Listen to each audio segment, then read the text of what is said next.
الحمد لله رب العالمين والصلاة والسلام على سيد الأنبياء والمرسلين أما بعد فأعوذ بالله من الشيطان الرجيم بسم الله الرحمن الرحيم پڑھیے الصلاة والسلام عليك يا سيدي يا رسول الله وعلى آلك وأصحابك يا سيدي يا حبيب الله الصلاة والسلام عليك يا سيدي يا رحمة للعالمين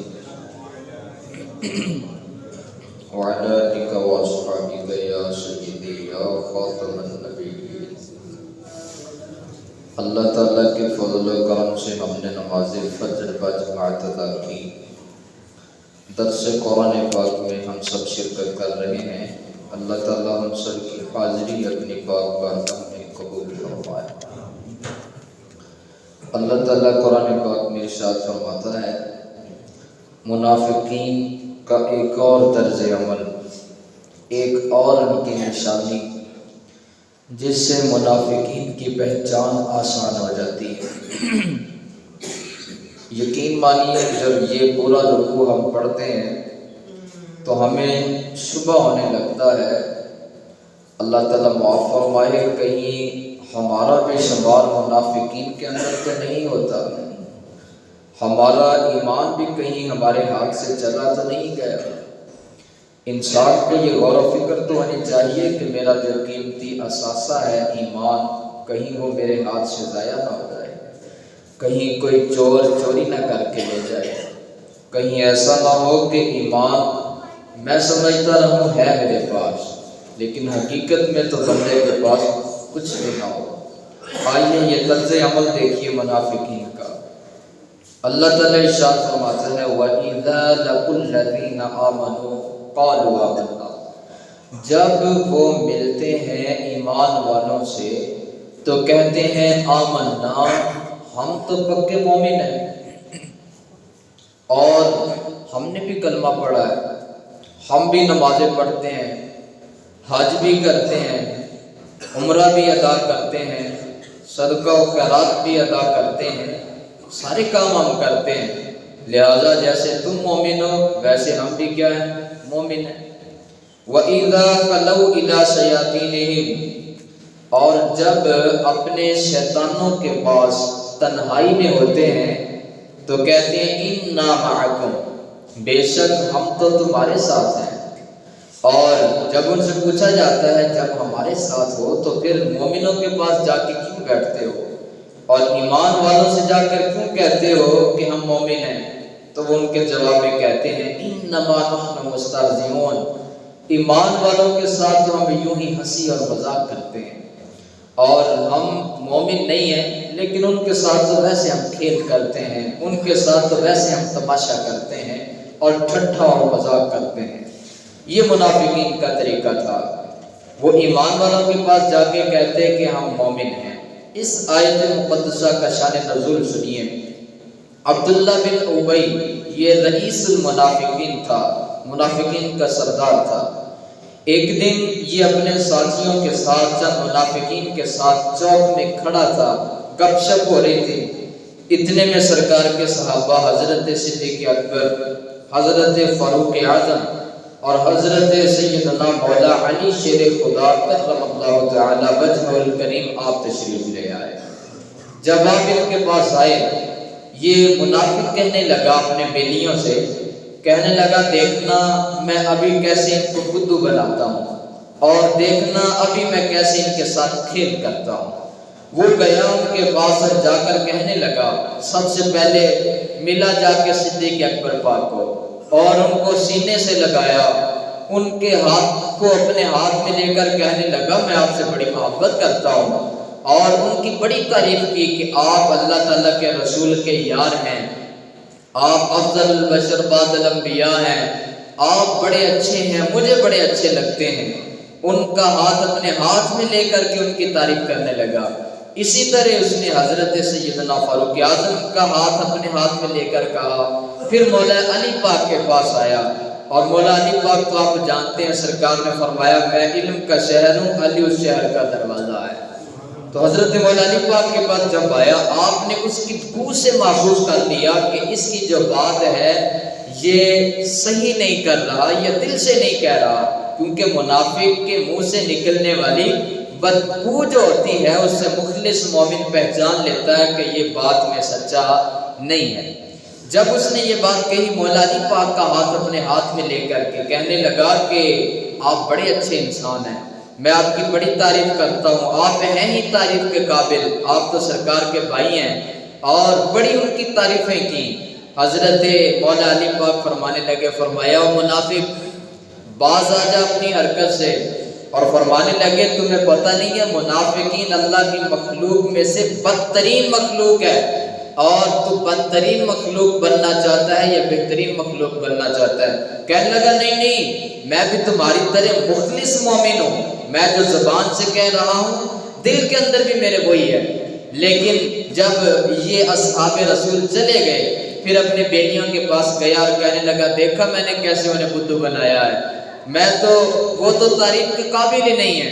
جب وہ چلے گئے اب ان کی پیٹھ پیچھے کیا کہنے لگا حضرت صدیق اکبر پاک کو یہ بھی برے ہیں، فاروق اعظم کو کہنے لگا یہ بھی برے ہیں، مولا علی پاک کے بارے میں کہنے لگا یہ بھی برے ہیں۔ میں تو ایسے ہی منہ کے اوپر ان کی تعریف کر کے ان کے ساتھ مذاق کر رہا تھا۔ اللہ تعالیٰ نے یہ آیت نازل فرمائی اور اللہ تعالیٰ نے ارشاد فرمایا کہ یہ منافقین جھوٹے ہیں، جب ایمان والوں سے ملتے ہیں تو کہتے ہیں ہم پکے مومن ہیں، جب منافقوں کے پاس اپنے بیلیوں کے پاس ہوتے ہیں تو کیا کہتے ہیں ہم تو تمہارے ساتھ ہیں، اور ایمان والوں کے ساتھ تو ہم مذاق کر رہے ہیں۔ صاحبو ہم نے بھی غور کرنا ہے، بس اوقات کچھ لوگ وہ ہوتے ہیں جو ہمارے منہ کے اوپر بڑے اچھے بنتے ہیں اور بڑا مسکرا کے بڑے میٹھے لہجے کے اندر ہم سے بات کرتے ہیں، لیکن جو ہی وہ ہم سے علیحدگی اپناتے ہیں، دور ہوتے ہیں، دوسرے لوگوں کے پاس جا کے کہتے ہیں یار یہ بندہ ٹھیک نہیں ہے، یہ جو بندہ ہے میں تو ایسے ہی اس کے ساتھ مل رہا تھا، مجھے یہ بالکل اچھا نہیں لگتا۔ یہ منافقین کا طریقہ ہے۔ اگر آپ نے کسی سے محبت کرنی ہے تو بھی سرے عام آپ کا ظاہر بھی ایک جیسا ہو باطن بھی ایک جیسا ہو، اگر کسی کے ساتھ نفرت کرنی ہے تو وہ بھی ایسے ہی ہونی چاہیے۔ بظاہر اگر آپ دل کے اندر نفرت ہے تو بظاہر بھی تو نفرت نظر آنی چاہیے، یہ نہیں کہ بظاہر منہ کے اوپر آپ میٹھا بننے کی کوشش کریں اور بعد میں آپ اس کے ساتھ جو ہے وہ یہ سلوک کریں۔ اس لیے یہ منافقین کا طریقہ ہے، اللہ تعالی ہمیں اس سے بچنے کی توفیق عطا فرمائے۔ اور اقبال نے کہا تھا اگر تم نے اللہ کا ولی بننا ہے تو کہا قلندر بننے کا ایک میں تمہیں نسخہ دے کے جا رہا ہوں، اس پہ عمل کرو اللہ تعالیٰ تمہیں اپنا مقبول بندہ بنا لے گا۔ کہا جی وہ کیا؟ تو کہا ازل سے رہا ہے یہی قلندروں کا طریق کہ زبان بن جائے دل کے رفیق۔ اور کہا قلندروں کا طریقہ تو ازل سے یہی ہے، جو ان کی زبان پہ ہوتا ہے دل کے اندر بھی من و عن وہی ہوتا ہے، ان کی زبان اور دل کے اندر رفاقت ہوتی ہے، زبان اور دل کے اندر کوئی ہیرا پھیری نہیں ہوتی۔ اب آئیے جب وہ ایمان والوں سے مذاق کرتے ہیں تو اللہ ارشاد فرماتا ہے اللہ یستہزئ بہم، اللہ ان کے مذاق کی انہیں سزا دے گا، اللہ ان کے مذاق کی انہیں کیا دے گا؟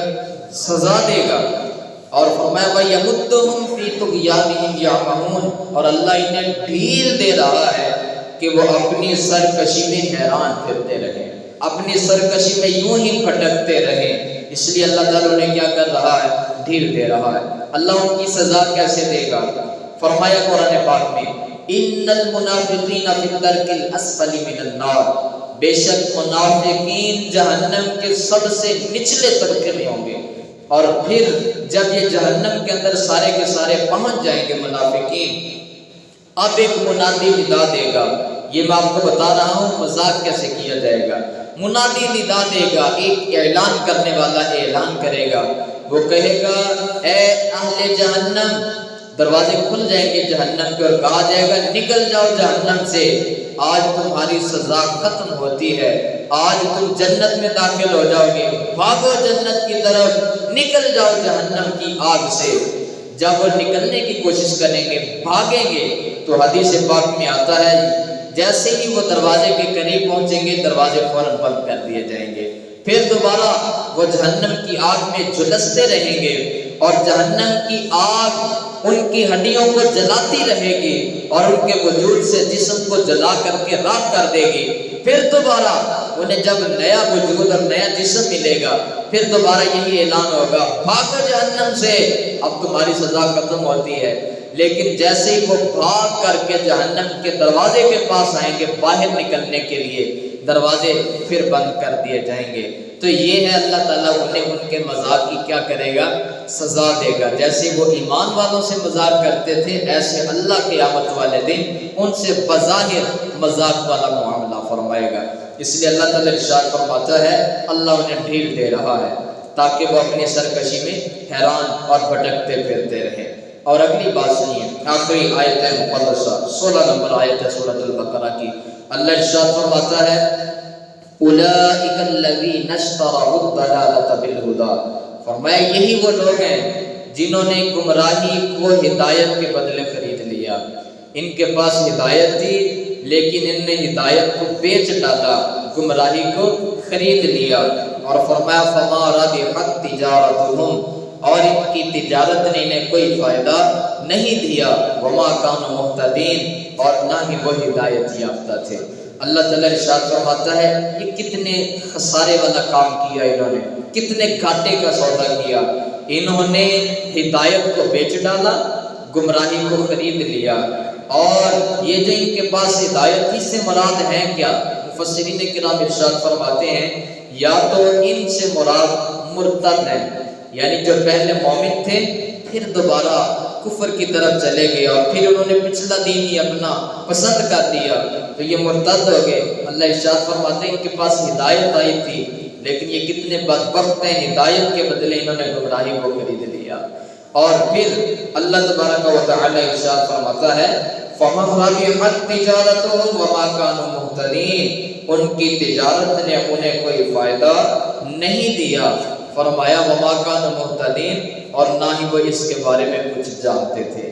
اس لیے میرے بھائیوں اللہ تعالیٰ سے دعا کرتے ہیں اللہ ہمیں وہ تجارت کرنے کی توفیق عطا فرمائے جس کا ذکر اللہ نے دوسری صورت میں کیا.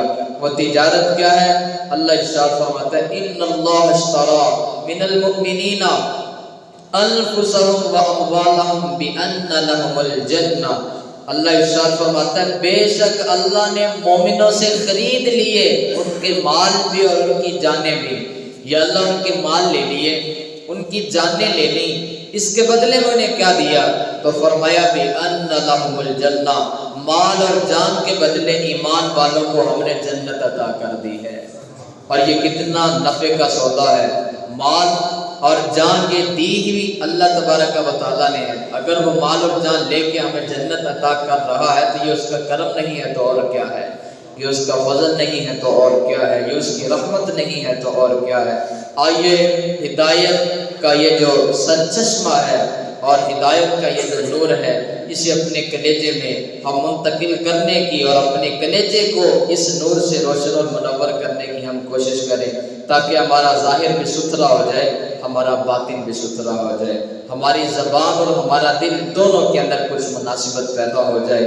ہماری زبان سے جو کچھ نکلے دل کے اندر بھی ویسا ہی اعتقاد ہونا چاہیے، ویسی ہی گفتگو ہونی چاہیے، دل کے اندر بھی ویسا ہی خیال ہونا چاہیے. اللہ تعالیٰ ہمیں اپنے مخلص بندوں میں شامل فرمائے. آمین بجاہ النبی الامین. الصلاۃ والسلام علیک یا سیدی یا رسول